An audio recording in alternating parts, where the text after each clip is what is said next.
you don't realize the amount you are overcompensating because the emotional part of our brain is so large and drives so many of our behaviors that when it's inflamed and sick, it's driving all of your behaviors, and you're just trying to get through the day without realizing the damage that you're causing for the next day. You're listening to the Small Business Mastermind, a podcast created by Olympia Benefits to help small businesses juggle business, finance, health, and wellness. I'm your host, Morgan Berna, and if you'd like to subscribe to this podcast, visit olympiabenefits.com/podcast.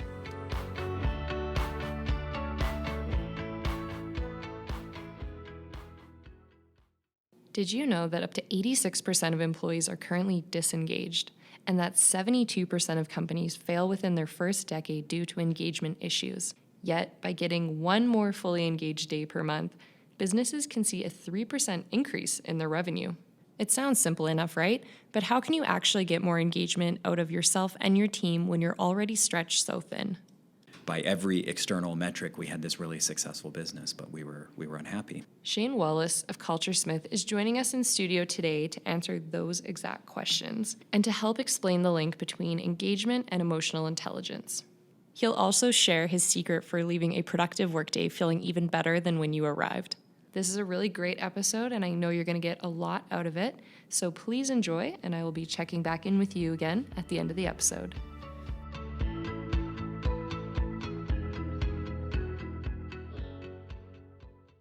We are here today with Shane Wallace, and we're going to be talking about emotional intelligence, and especially the connection between emotional intelligence and the workplace. My name is Shane Wallace, and I am the CEO of Culturesmith Incorporated. Shane Wallace is the founder and chief engagement officer with Culturesmith Inc., Western Canada's first and only practice 100% dedicated to the discipline of workplace emotional intelligence. Entrepreneurs and leaders work with Shane and his team to unlock a level of performance within themselves and the teams that they lead that can only be found through the direct application of EQ to workplace situations. A 21-year veteran within this space, Shane holds a bachelor's degree in humanities from the University of Calgary and is currently finishing his master's in the psychology of leadership at Penn State University. His company's mission is to ensure that every person they work with shows up better at home, having been afforded the opportunity to grow their emotional intelligence while at work. As he is fond of saying, the Culturesmith process is essentially how entrepreneurs stay entrepreneurs. Starting just simply, what is emotional intelligence? Emotional intelligence. So emotional intelligence has 5 dimensions to it: self-awareness, self-regulation, empathy, motivation, and social skills. Okay. Within the workplace, we focus on the first 2 dimensions, so self-awareness and self-regulation. So self-awareness is essentially how well do you know what triggers you, and self-regulation is, are you in control of those triggers, or do those triggers control you? Okay. So specifically within the workplace, we look at the common areas where those triggers occur. And so it's equal parts, in trying to address it, it's equal parts treatment and prevention. So from a treatment standpoint, we help, the more we can grow someone's self-awareness, the better their ability to self-regulate when those triggers happen. They can bounce back faster. Yeah. And then our company, Culturesmith, the word culturesmithing comes from building the type of culture that prevents those triggers from happening as often. And so it's a fairly holistic approach to trying to bring more workplace emotional intelligence to the forefront. Awesome. And what sparked your interest in emotional intelligence, and specifically this relationship between emotional intelligence and the workplace? Honestly, my complete and total lack of it at one point in my life. The origin story of the firm, we started it was a straight-ahead recruiting firm back in 2005 called Abacus Recruitment, and we focused primarily on finance and accounting placements. Okay. And the recruiting industry in general at that time was a pretty robust industry. It was really fast-paced, but it was hyper-competitive. And the unfortunate byproduct of that is candidates were commoditized, for lack of a better term. They became products. Yeah. And so you were in a constant battle to try and build a relationship with a candidate, but do it on a very, very short timeline. And we, at the time, didn't realize the impact that was having on our own emotional intelligence as entrepreneurs. We were out there grinding every day, trying to grow this firm, and going home unhappy at the end of the day and not knowing why. Yeah. by every external metric, we had this really successful business, but we were unhappy. And so through a bit of executive coaching that I'd received at that time, got introduced to the concept of emotional intelligence, started putting it into practice in our own lives, and things got just instantly better. And the thing with self-awareness is once you have self-awareness, you have situational awareness. And so when we started interviewing clients and candidates in our standard recruiting practice, you started noticing where they were potentially lacking certain elements of emotional intelligence. So on the client front, we would have clients call us up and say, hey, we want to replace this person. They're not working out. They're causing this issue, that issue. Yep. And we started challenging them a bit, saying, okay, well, are they creating the issue, or are they responding to issues that you're creating? How much of this do you own? And many clients didn't like that, but there was a handful that said, okay, I haven't really thought about that, so if I were to address that, how would I? And we said, well, I don't know, but here's how we did it within our own business. Yeah.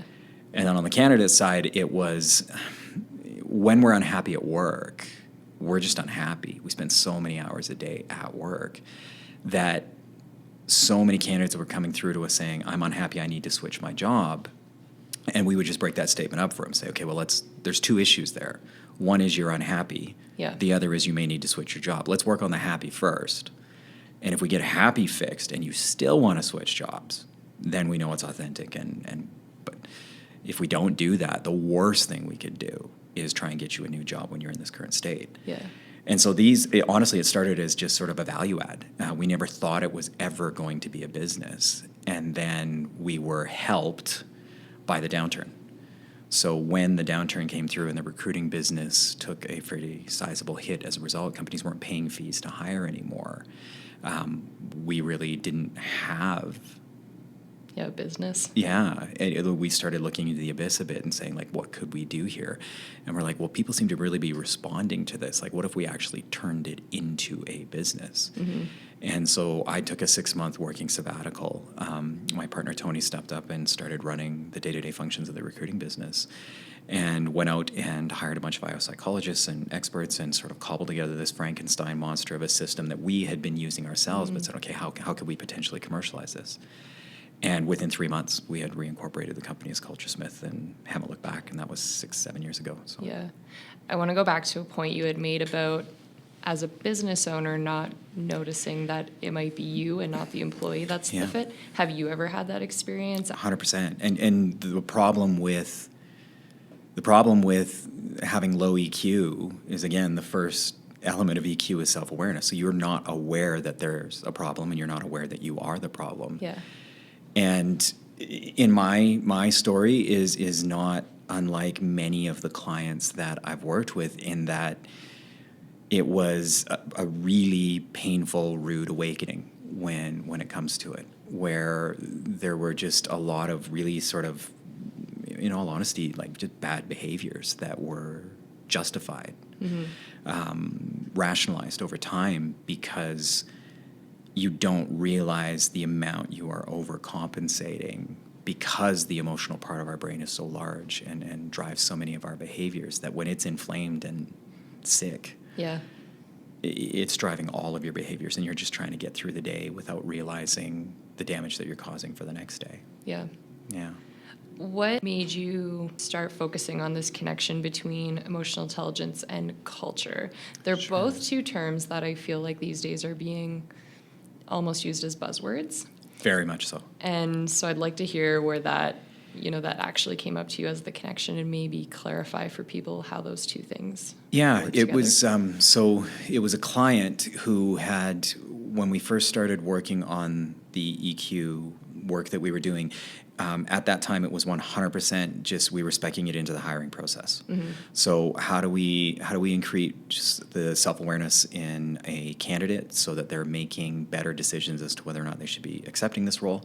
Yeah. And how do we create that same level of self-awareness in the hiring manager, who, what most hiring managers fail to realize is the amount of emotional pain that they are actually in at the point of hire.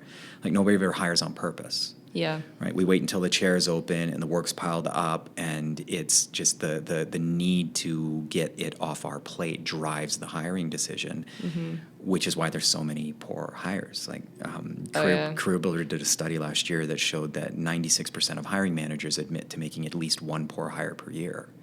I had a job for a while where I was in charge of hiring for my department, and anytime I was hiring, it was because it was an immediate need. It was never looking for a long-term perfect fit. Agreed. And we had lots of great people come in, but yeah, it was often the culture fit often didn't work out very great. Yeah. And so with one of our clients at the time, he was the one that had given me this phrase that he had picked up somewhere, where he said, culture is the way things are done around here. It isn't good or bad.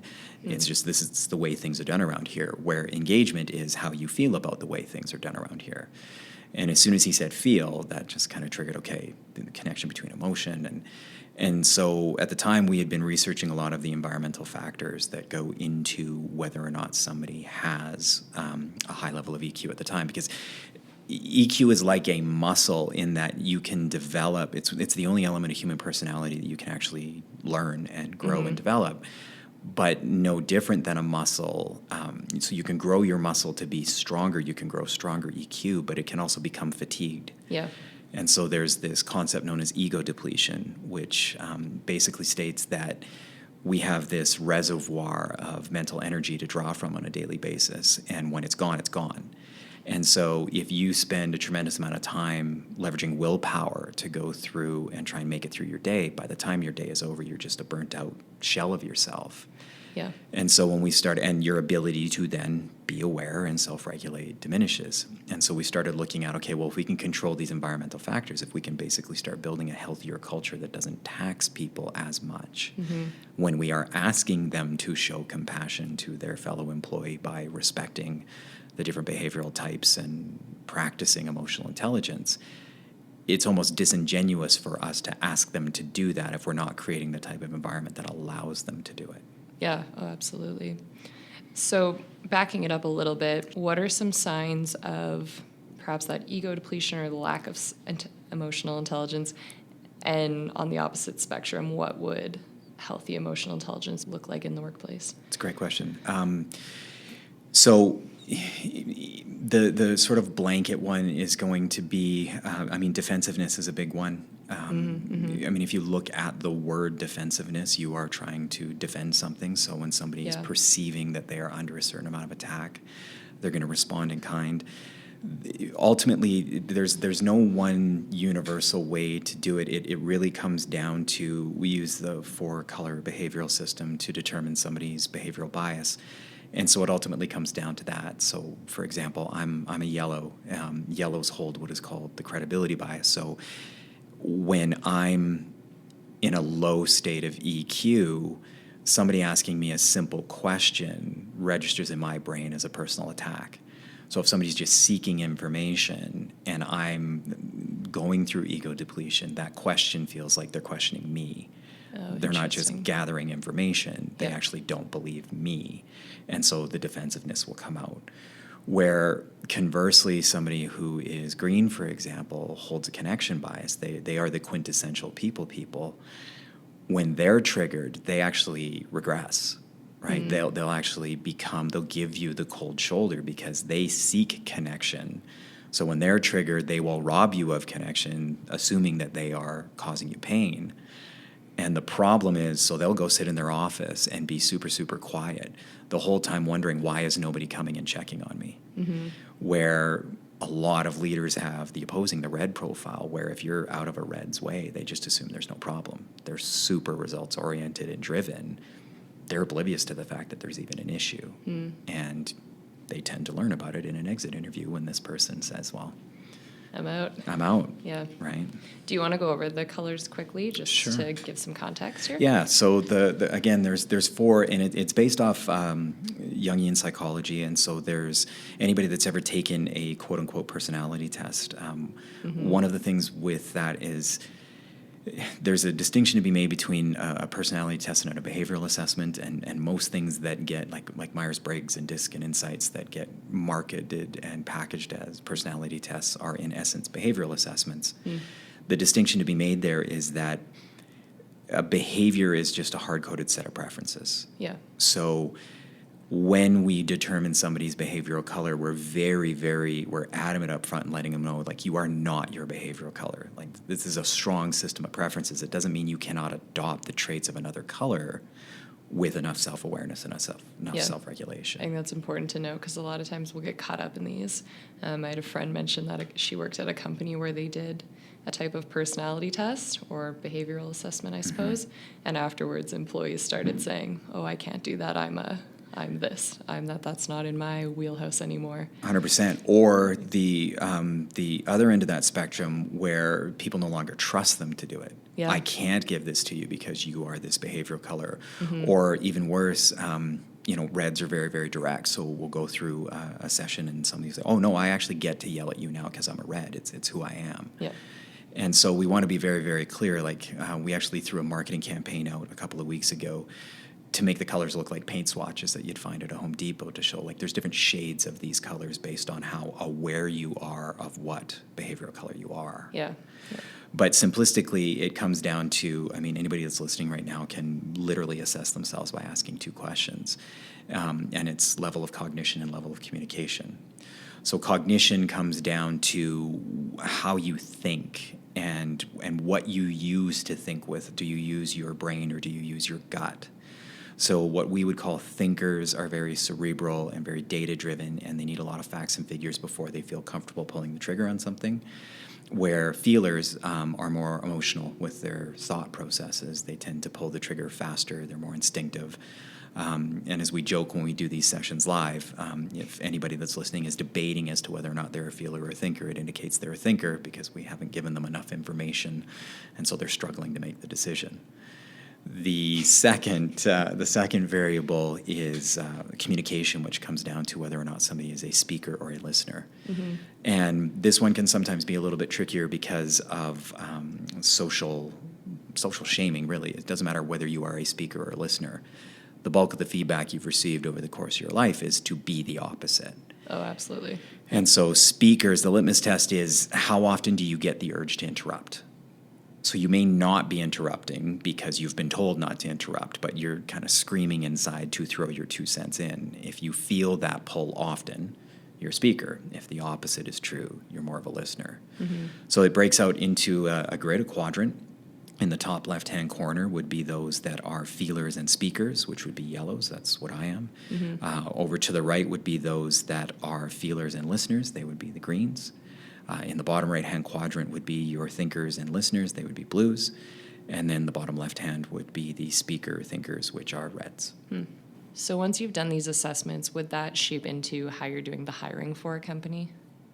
Yeah, to a certain degree. Again, we get almost militant about making sure the message is clear that, so sales, for example, if you look at certain behavioral sales training platforms, they would say that the best salesperson would be a yellow-red. Yellows because they are credibility seeking, so we're going to go out there, we're going to want to be found credible, so there's going to be that pull to get a client to say yes to us, and then the red results orientation is going to make sure that we actually close the client. Yeah. Well, the highest revenue generating salesperson we have in our company is a pure blue, process oriented, because his follow-up is better than the rest of us. I'm out there chasing every single shiny object I see. Yeah. Where once you get through the first hurdle of making that initial contact with a client, everything else is just the step of the process. So yes, it informs the hiring, but more what we would say is it informs the support that the person needs in order to be a successful hire. Yeah. So we focus on the only variable that we get really, really rigid with in clients is, do they fit the culture? Yeah. If they fit the culture of the organization, the rest of it can be taught and developed through onboarding, performance management. But again, that requires a pretty engaged leader that is willing to make that investment, because again, they're waiting to hire when they're in pain. Yep. The second they hire, that pain goes away. And if they've done a really thorough, exhaustive hiring process, this subconscious assumption forms that, well, we've solved all our problems, we've got the right person. And they forget to onboard and they forget to support them. And the turnover increases and they wonder why. So when you say emotional intelligence can be taught and work sort of like a muscle, does that depend on these behavioral types? Is it different for everyone how they would work on that, or is there a universal way that people can work on building up their emotional intelligence? It's universal. The simplest analogy that we give that seems to resonate with people is, irregardless of what your behavioral color is, view your behavioral color as if it's your height. Mm-hmm. Right? Neither one of us are getting any taller than we are today. That doesn't mean that our weight is going to stay the same. Right? We can control our weight. We can get bigger or smaller with a change in diet and exercise.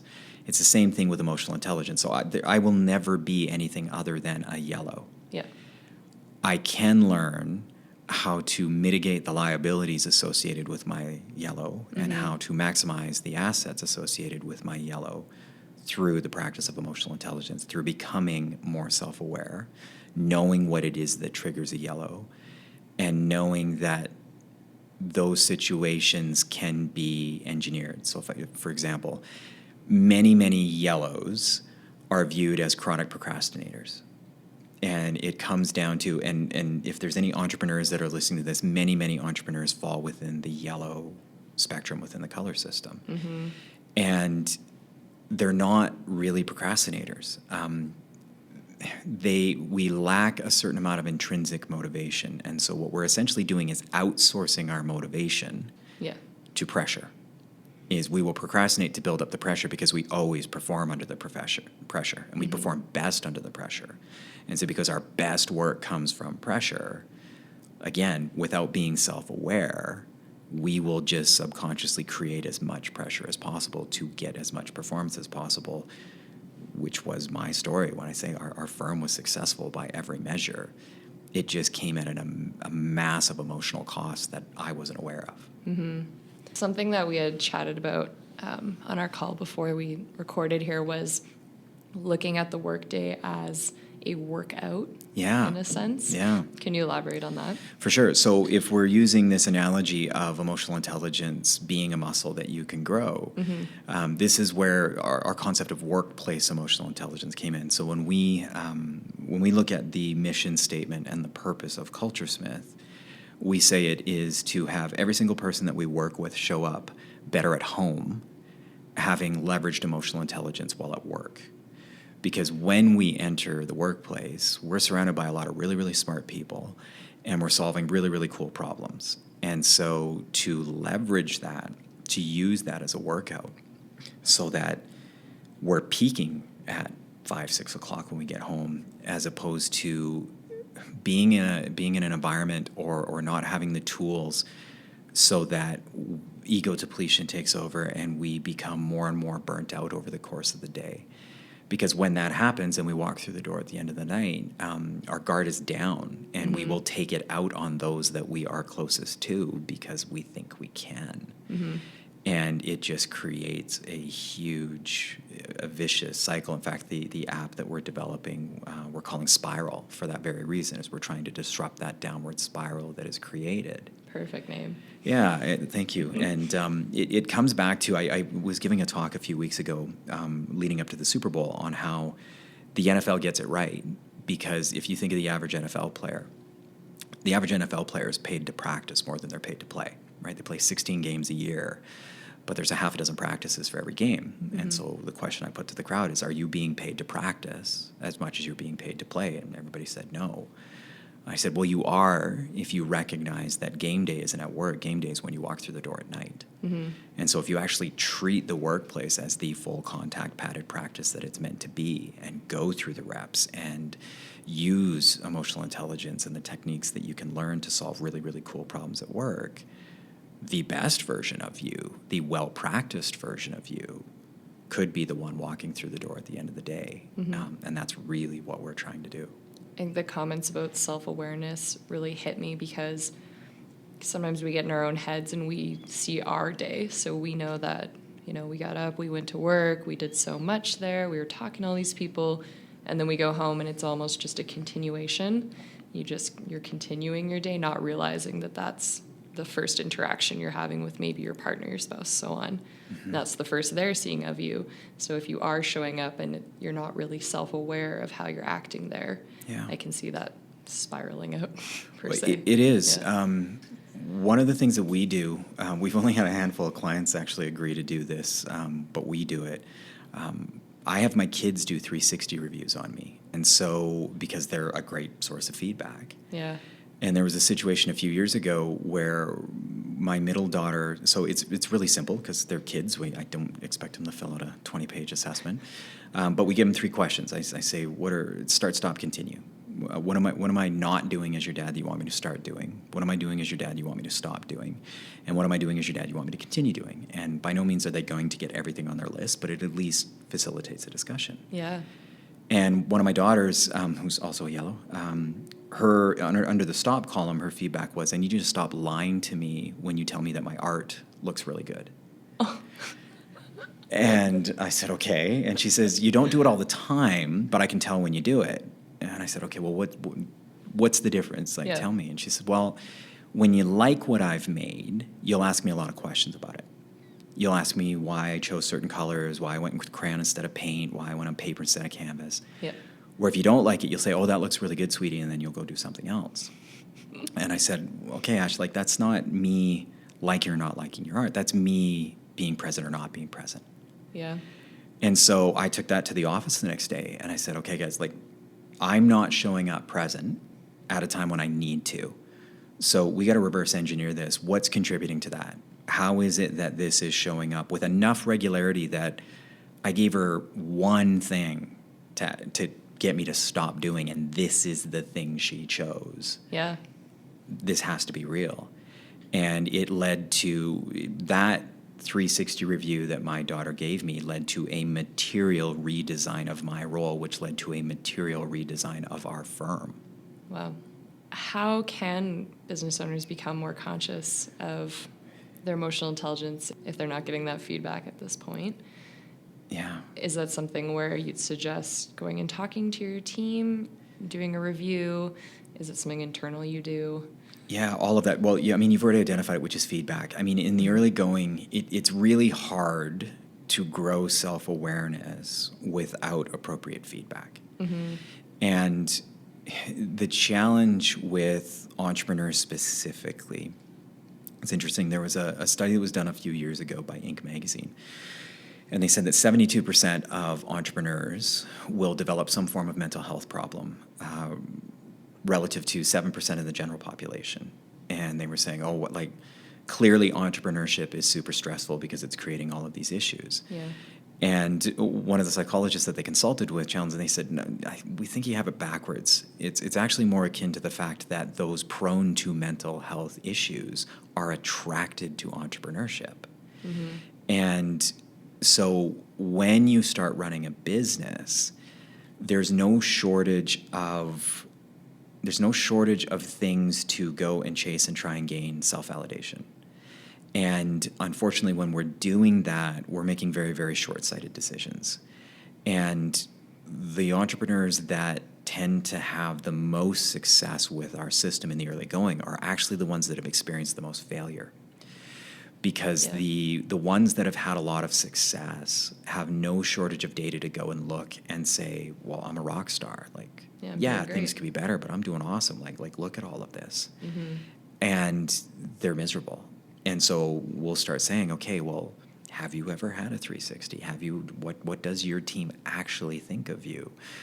How are things at home? Yeah. And when we start collecting that data for them, in many instances, we have to be pretty delicate because they're hearing some very, very real things for the first time. And the last thing we want to do is trigger them to the point where they shut down and go into a shame spiral. We want them to be able to take this and say, okay, here's the catalyst for growth.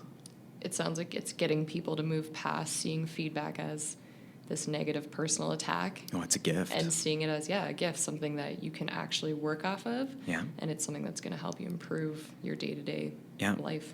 We use that metaphor of feedback as a gift all the time because feedback is a gift, and it's one of those gifts where you have to be really, really careful about how you package it. Mm-hmm.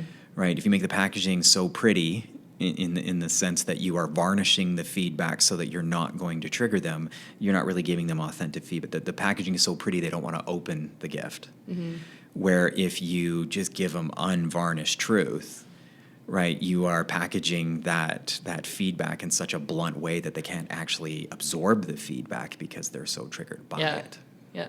So I would imagine then for people listening, if you do have employees, maybe a good place is to go chat with them. And if you are working for yourself, maybe ask your spouse, maybe ask your kids, maybe a friend. 100%. And we would go spouses and friends, and a lot of entrepreneurs that we work with, they typically do have some form of tribe, whether it's fellow entrepreneurs, whether it's bankers, lawyers, like whoever's in there, they've got people within their inner circle. They just have never really asked these types of questions. So we recommend that you start there. The danger with going to employees first is, again, most leaders haven't really defined their culture yet, at least not in emotional terms. And so they don't know the degree to which they have culturally aligned employees. So we've seen situations where a leader will go and solicit feedback from an employee base, and they're asking the wrong people because the employees that they are getting the feedback from shouldn't be there. Yeah. They're misaligned with the culture. So the feedback that the business owner is getting is completely tainted. And if they actually put it into practice, they are placating the wrong element of their culture. So when we start our process, we make sure that they're getting really clear on what the culture is, then determining how many people that they have that are aligned, and then really putting a ton of stock in the feedback from those that are incredibly well aligned. But we caution them, like, don't go and ask the question if you're not going to follow through, because there's nothing worse than getting somebody to speak up and doing nothing with it. Oh, yeah, because it's hard for people to give that feedback too. Completely. I had seen that you had done a talk where you spoke about the difference between values and valued for culture.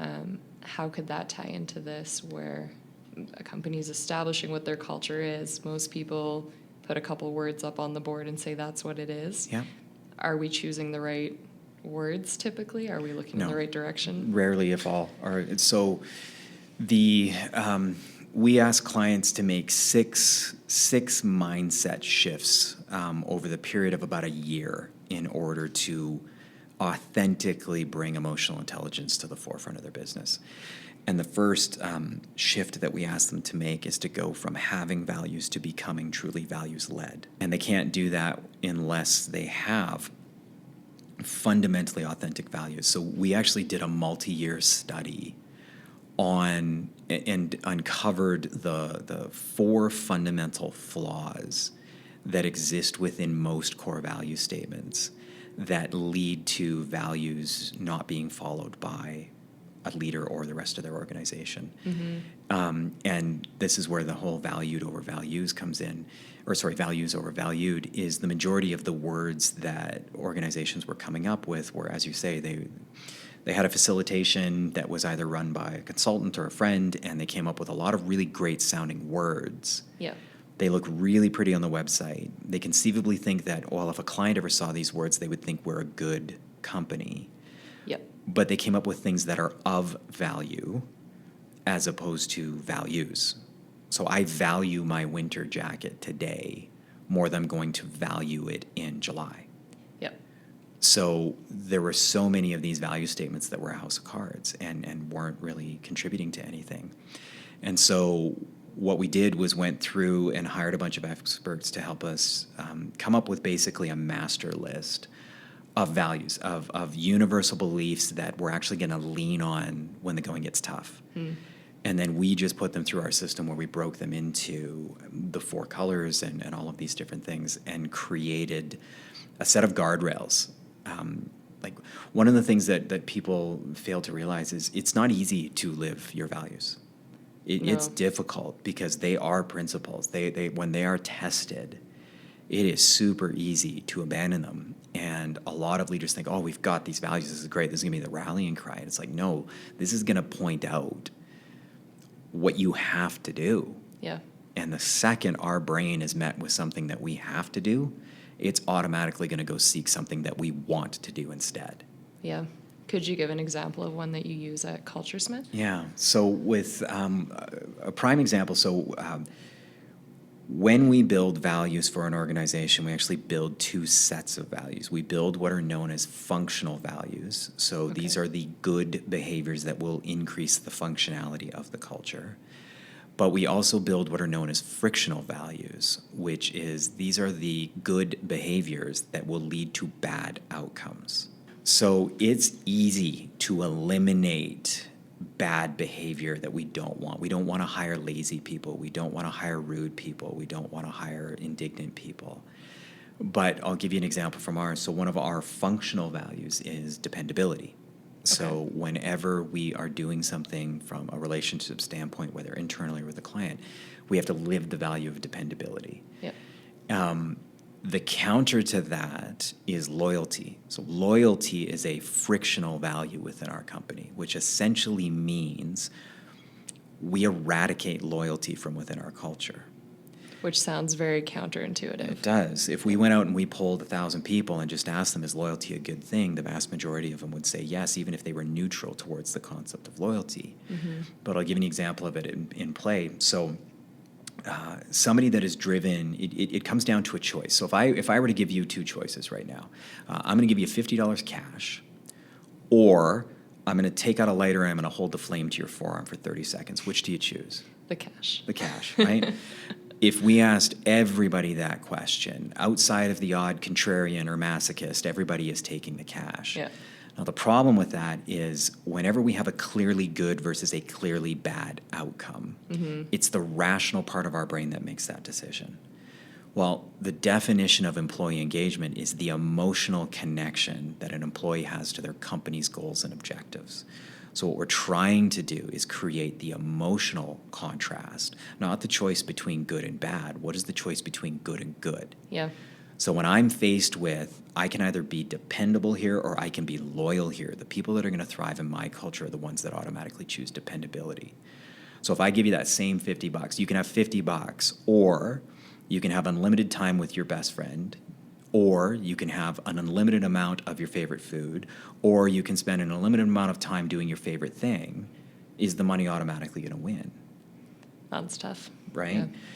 What's happening now is your emotions are getting involved. Your preferences are coming to the forefront. And so we want to be able to test people against, okay, when tested, is it going to feel better for you to be loyal, or is it going to feel better for you to be dependable? If it's going to feel better for you to be loyal, doesn't mean you're a bad person. It means you're going to be really uncomfortable within my company. Yeah.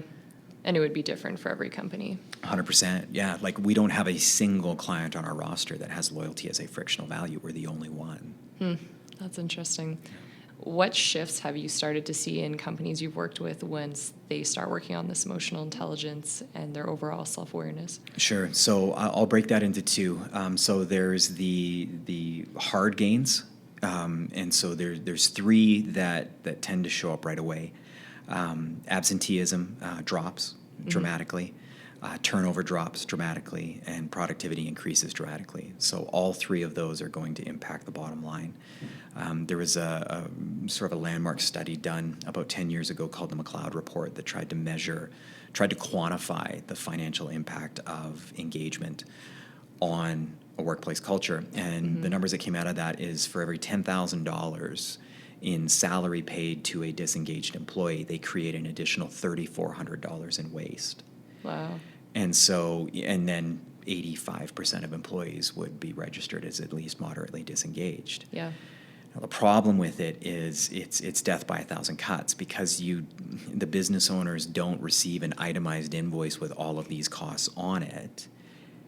It's very easy to get lost and to just bleed out after a while. And so we're using emotional intelligence to address that engagement issue. Again, because engagement is the emotional connection somebody has to their company, we just argue that if you can strengthen that emotional engagement through emotional intelligence, engagement can either be bought or it can be taught. Yep. And buying engagement doesn't work. And that's what most companies do. They do. Anytime I've heard talk about engagement, it goes to what perks can we give? What 100%. other benefits can we give? I don't think I've ever heard someone say, what can we teach? Exactly. Well, and that's so. Our sort of token, somewhat glib definition of engagement is engaged employees are there for what they give. Disengaged employees are there for what they get. Yeah. So if your solution to fix engagement is to run an employee engagement survey, get all of the feedback, and then start giving them what they're asking for in the hopes you're going to drive engagement, you've become the giver, they've become the getter. Yeah, you already have a problem there. Exactly. Yeah.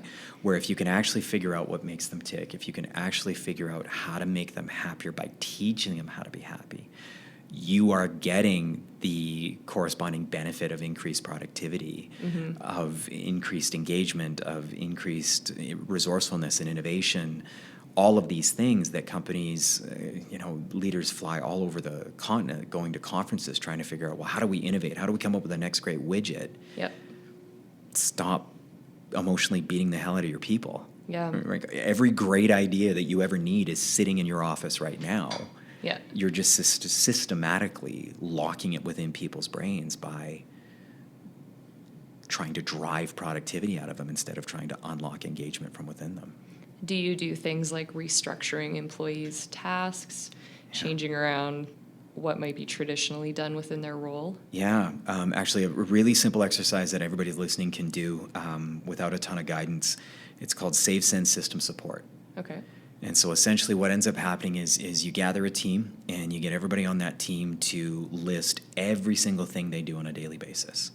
As down into the minutia as possible, just these huge laundry lists of tasks that they do. Yep. And then next to every single task, they are going to write a number between 1 and 5, and that number is a joy factor. How much does this task fill my cup? Yep. So anything that's a 4 or 5, I was put on this planet to do that task. Anything that's a 1 to a 3, I hate doing it. I want to put a drill bit through my temple every time I have to do this. Yep. And so what ends up happening is all of the tasks that get listed as a 4 or 5, those become save tasks. Right? People will get hyper protective about keeping that on their desk because it makes them happy. Everything that is a 1 to a 3 gets thrown into a master list. And what happens is it's almost like the NHL expansion draft. Is the 4s and 5s become the protected players that each person's going to keep. Yeah. Everything else goes into the expansion draft. And so now I'm going to look at everything that my teammates listed as a 1 to a 3, and if I think it's actually a 4 or 5, I ask if I can draft it over onto my team. And by the time we go through a process like that, everybody has gotten rid of at least 1 or 2 things that suck the happy out of them. Yeah. Everybody has gained 1 or 2 things that make them really, really happy. And then with whatever is left over, we then ask the system question. Can we actually get rid of this stuff with some form of a system? Why are we even doing this task? Yeah. And then anything that is left over that is a 1 to a 3, but you have to keep, then we start with support.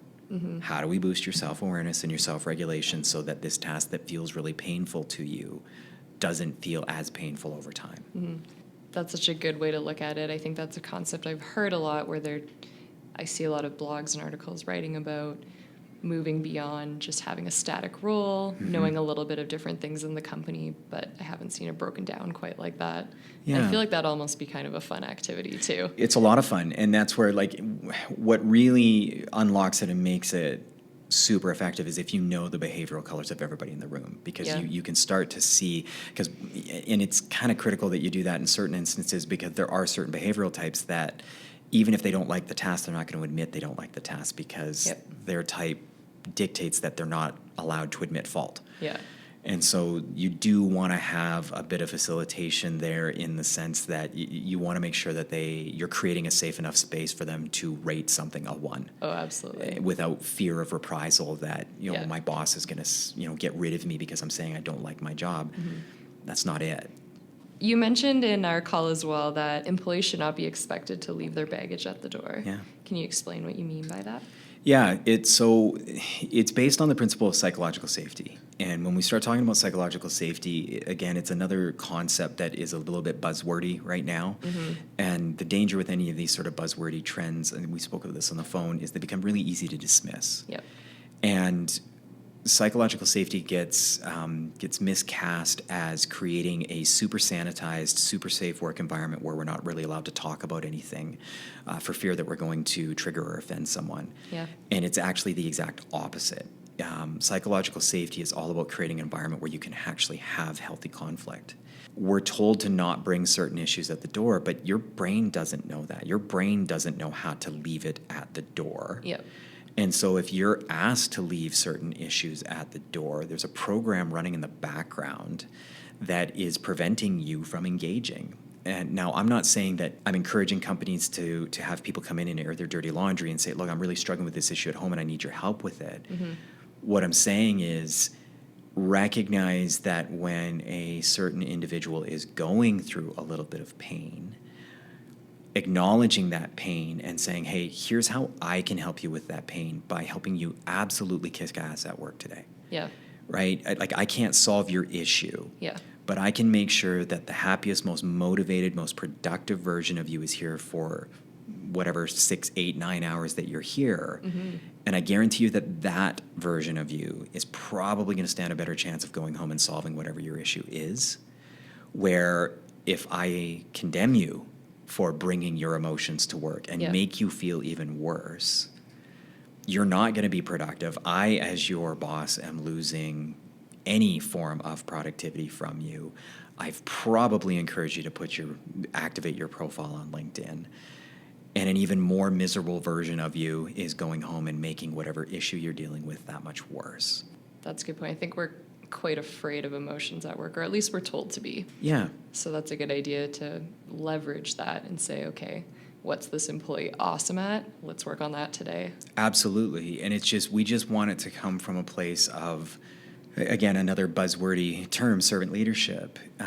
It is misunderstood by especially small business owners and entrepreneurs who are forced to wear so many different hats, that this concept of putting their employees first, it just seems odd to them.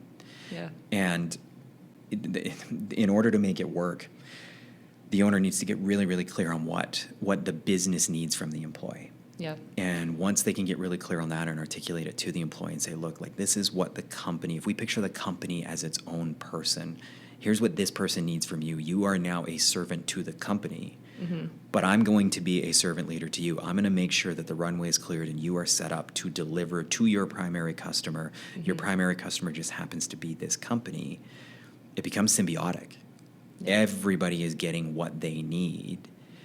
And it's just, I can't describe how much better that is and how much more fulfilling an entrepreneur's life is when they can do that versus the kind of old school command and control way of doing things. I hope I'm not painting the picture that, that leaders are stuck in the dark ages. There was a time and place for command and control. 30, 40 years ago, what an organization needed from a person was productivity. Yeah. They needed subservience. They needed compliance. Well, as the workplace has become more automated, we don't need somebody to,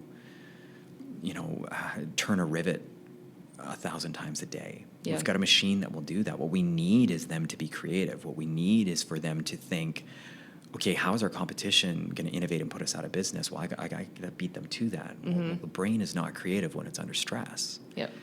And so, things like forced ranking performance management systems and all of these things that are considered best practices to this day, they don't align with the way the brain is developed. There's a phenomenal book called Brain Rules by a guy named John Medina. And I think it's chapter 3. He says, if you wanted to design a torture chamber for the brain, it would look like the modern workplace. Our brain is not built to thrive the way we have our company set up. Yeah. And competition has changed so much.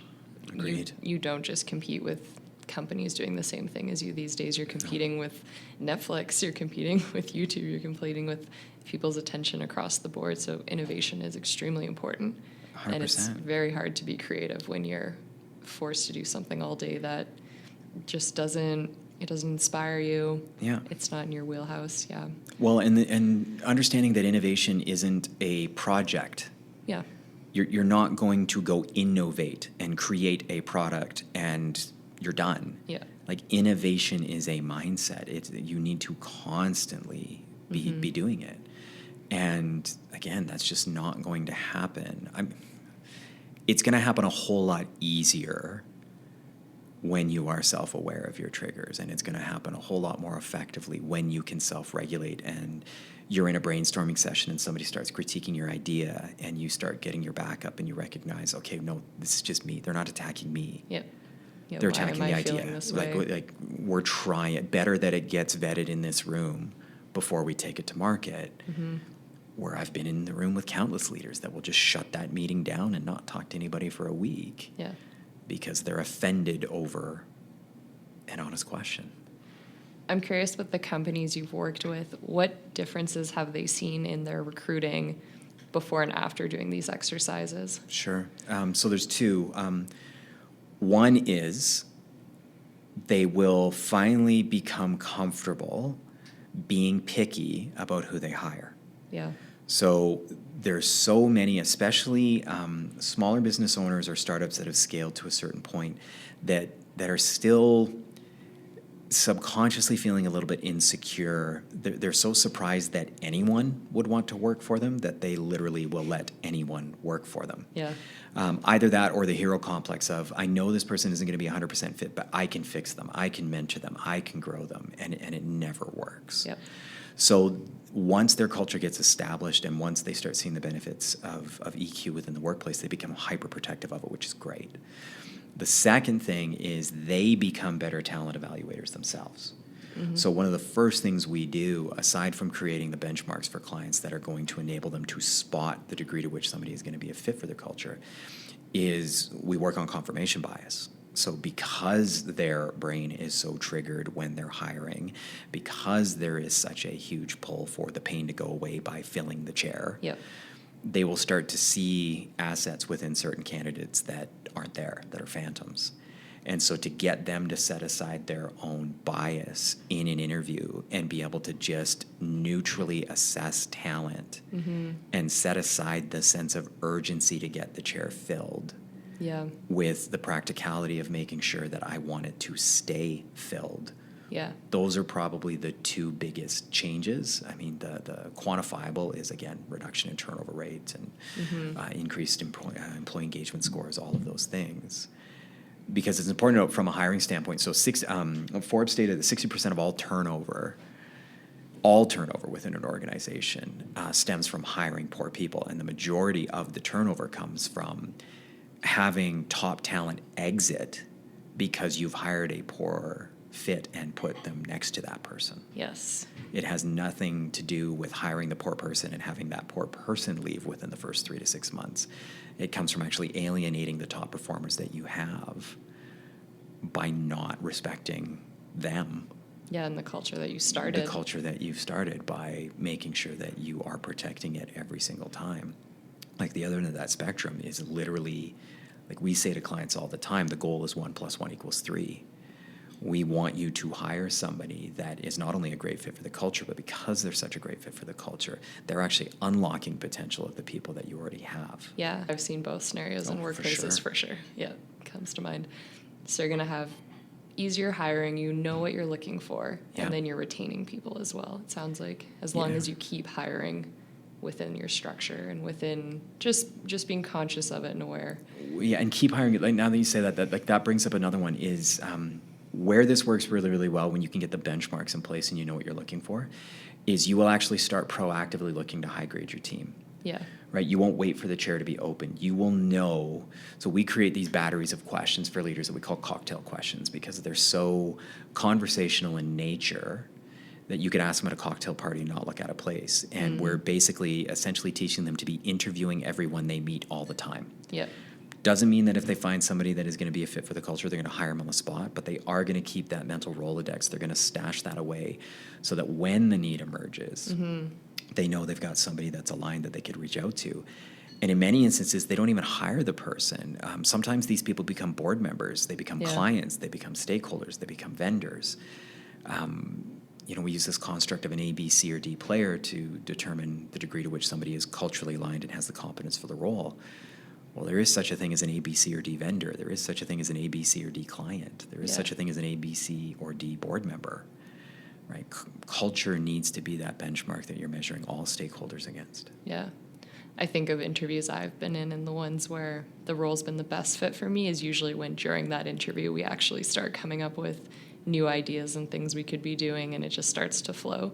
Yeah. And then there's been those where it's just a little more question answer, and you can tell I haven't really answered that much, but they seem to be having that confirmation bias coming in and making assumptions, and you can sort of sense it. Yeah. But as the potential employee, you're probably just going to go for it.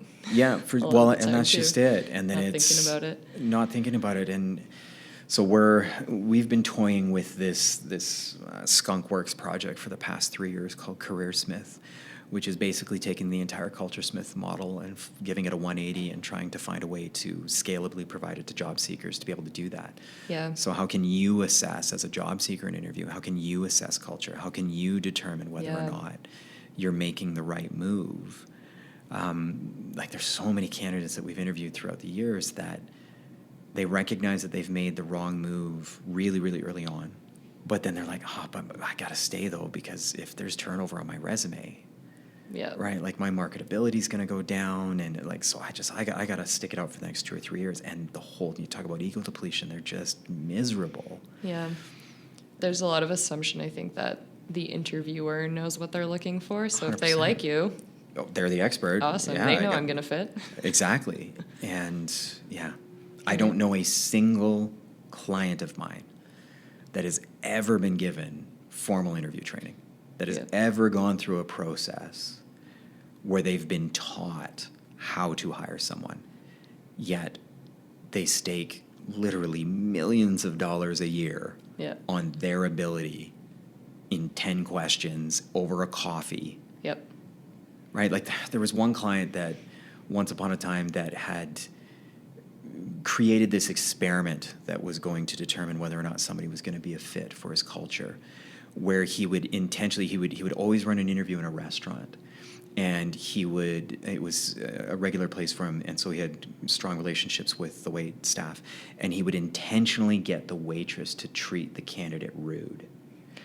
Oh, odd. And he wanted to gauge what the candidate's response was, and based on what their response, he was going to determine whether or not they were fit for a culture. And to this day, it's still just... And he thought it was the most genius thing ever that he had created this experiment that it was going to determine, if this person was rude and they bounce back right away. And I was like, there's just so many variables in there that are not determining cultural fit. And anyways.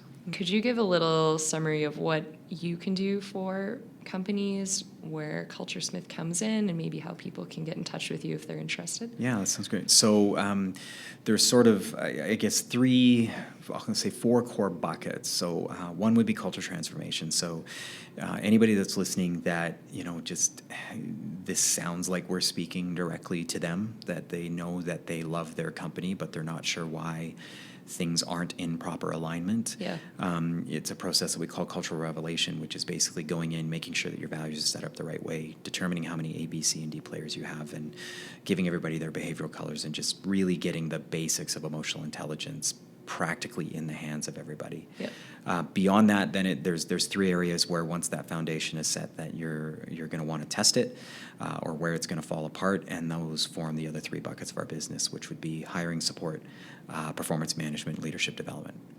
So all of those are done through the lens of emotional intelligence, and how is it that we are cultivating and growing people to be the best versions of themselves, with the thought that if we do that effectively, the business is going to benefit as a result of it. Yeah.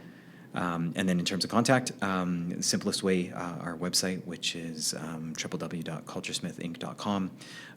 LinkedIn, my LinkedIn profile. We post a tremendous amount of content on a daily basis on this type of stuff.